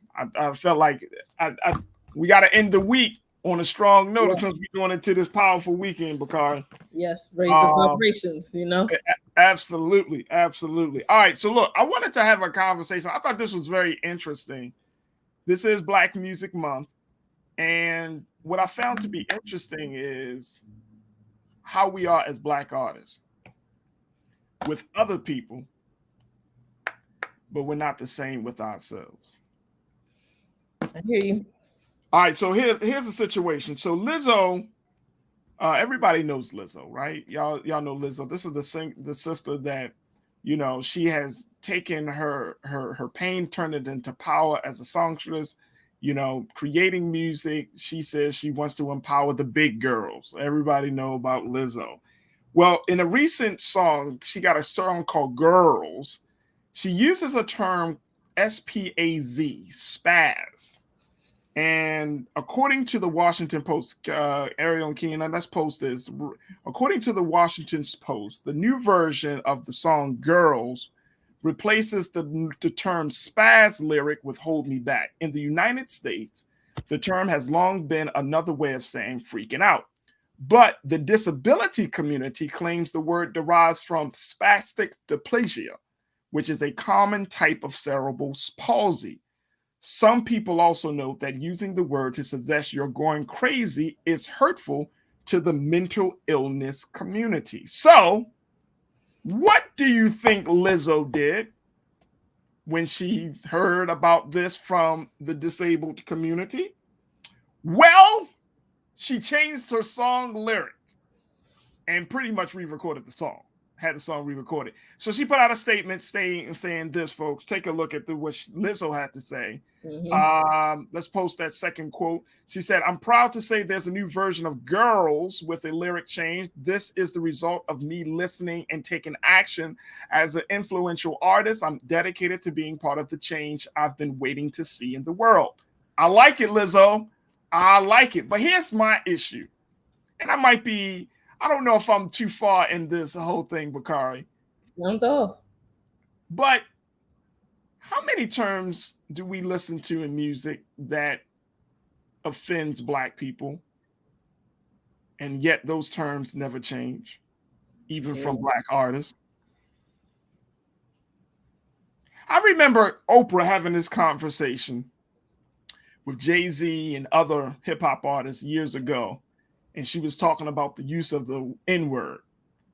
And, you know, at that time, Jay and other artists was like, oh, it's a term of endearment, blah, blah, blah. And Oprah was like, but I heard that term when I was a little girl growing up in the South, and it was a hurtful term. It was offensive. It was this.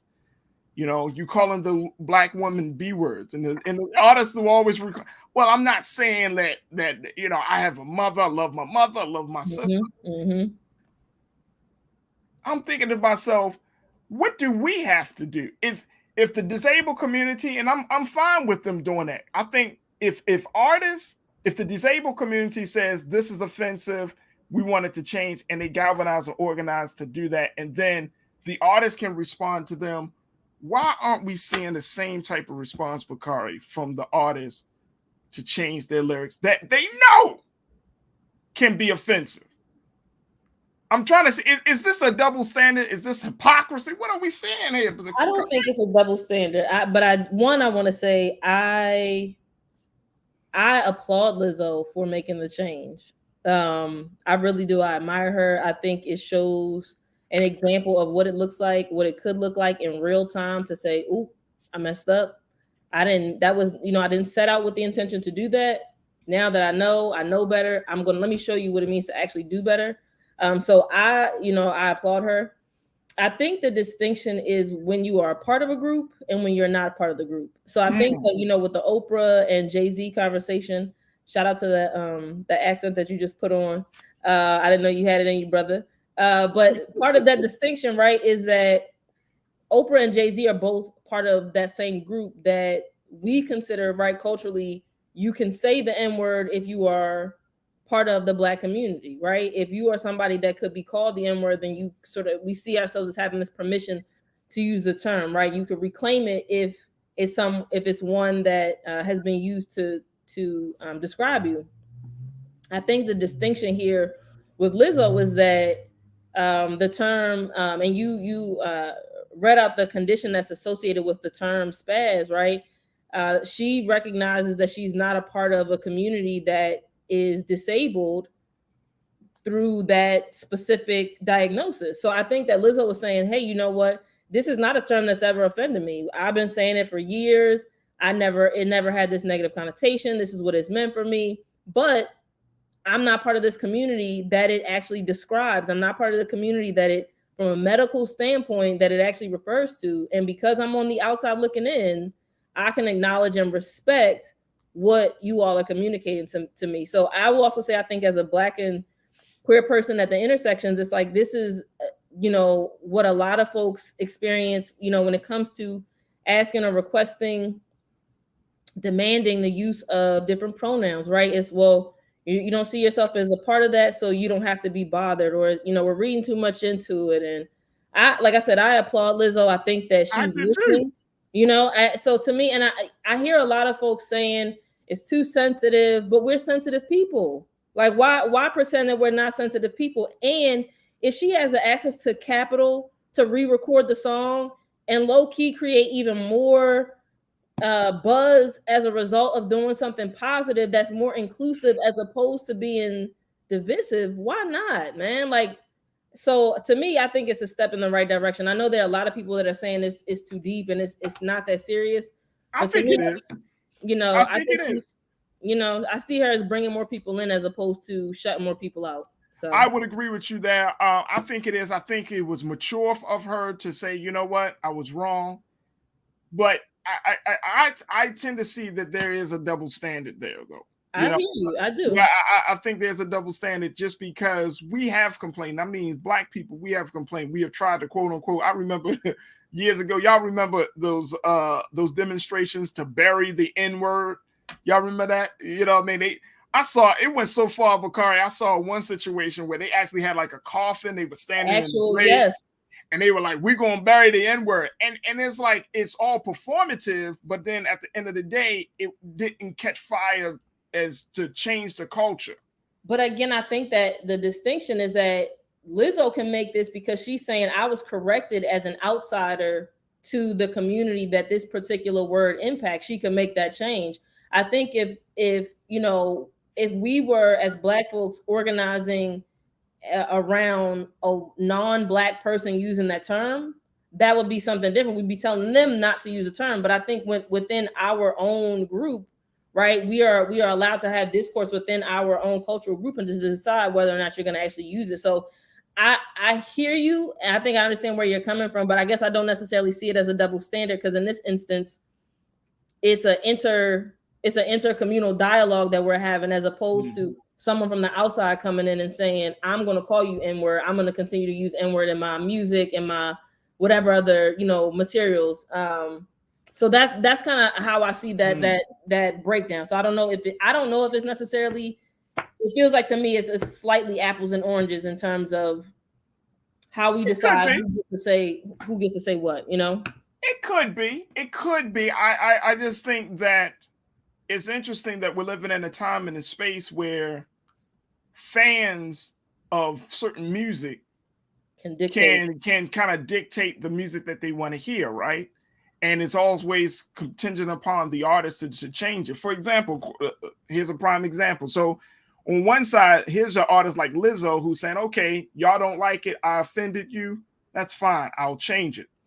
But then, like, Drake's new album just dropped, Honestly Nevermind. That dropped on early at midnight this morning. And some people react and say, oh, this is the worst Drake album ever, and this is terrible. This dance hall, what is this mess? And Drake was like, if you don't like it, that's because you ain't catch up to it yet.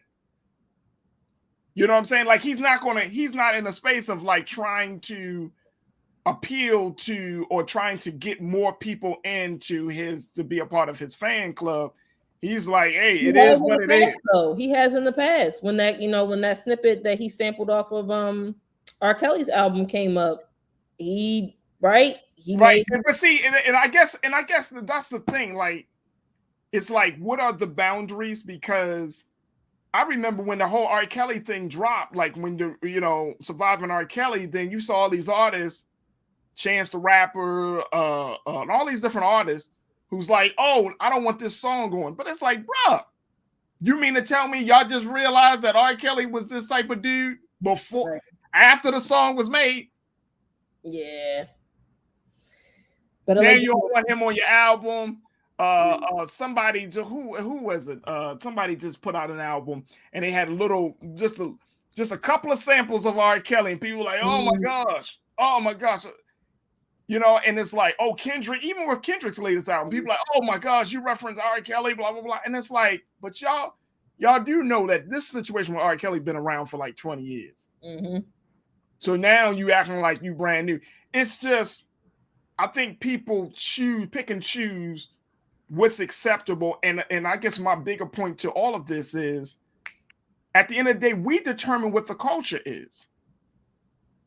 And I don't think a lot of us like really understand that if you don't like what an artist has to say, same thing that Rick Ross did when he talked about popping, you know, putting something in a woman's drink, and how the survivor community was like, what the hell are you talking about? And he had to come out and make a statement and all of those things. Like, we determine the culture. Yep.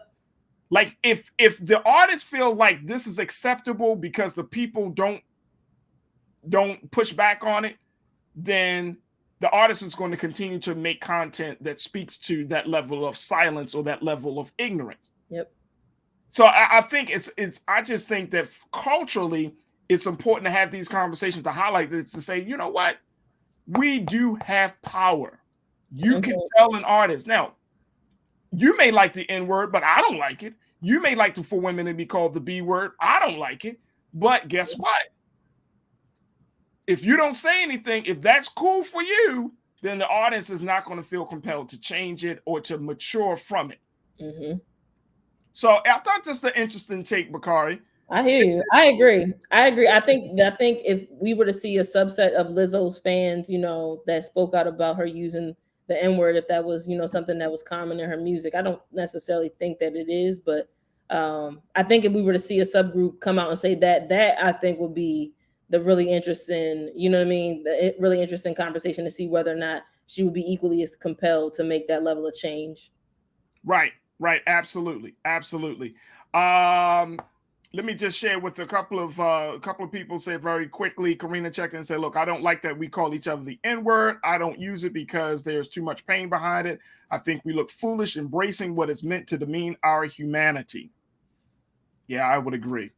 T. Nixon said, banned words in society wholesale may not be possible. The gesture and change is great. Perhaps better language association can solve this. Yep. And I would say, T. Nixon, that as consumers of creative content, that we demand better and more. There it is. All right, Bakari, we got a great big weekend happening. Anything that you want us to be mindful of as we go into this powerful weekend of celebrating fathers, of Juneteenth, of course, we continue to observe and celebrate Pride. What are some of the things that we need to keep in mind?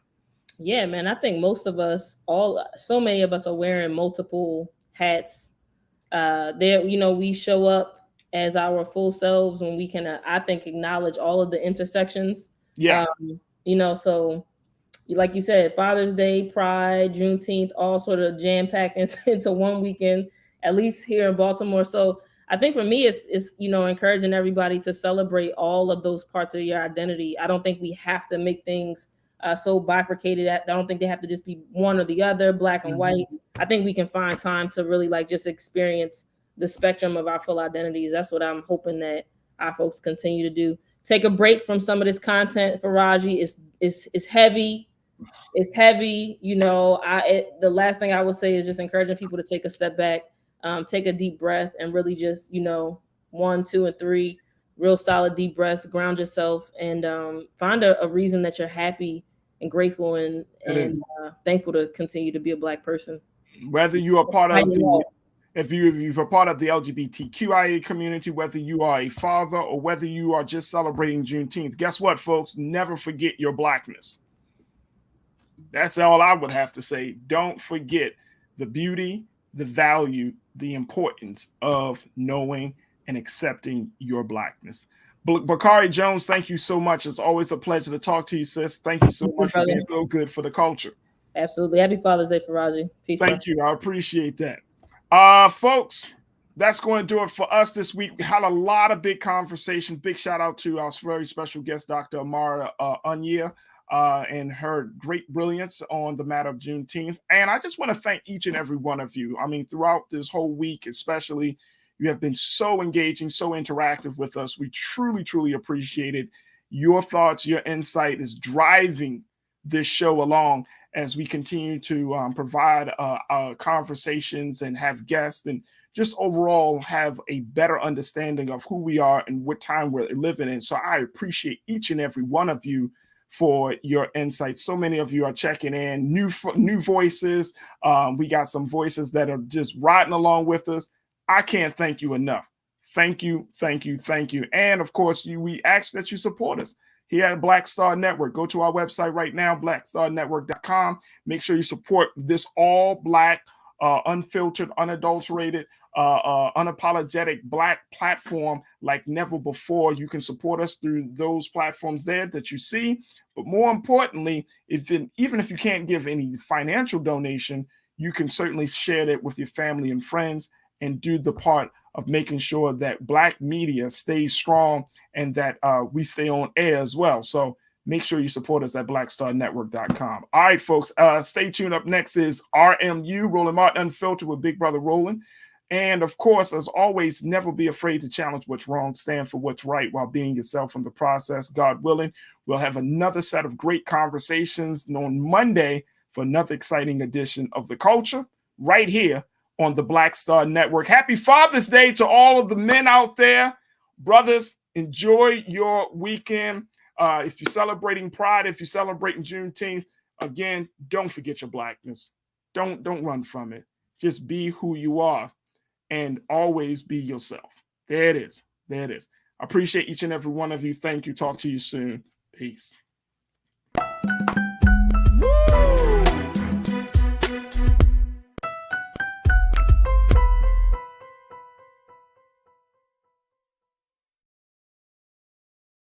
iPhone 13 on us for every customer. Current, new, everyone. To show the love.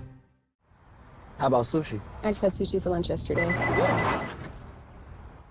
How about tacos? Automatic emergency braking, one of 6 advanced safety features standard on every 2022 Chevy Equinox. Find new technology. Find new roads. Chevrolet.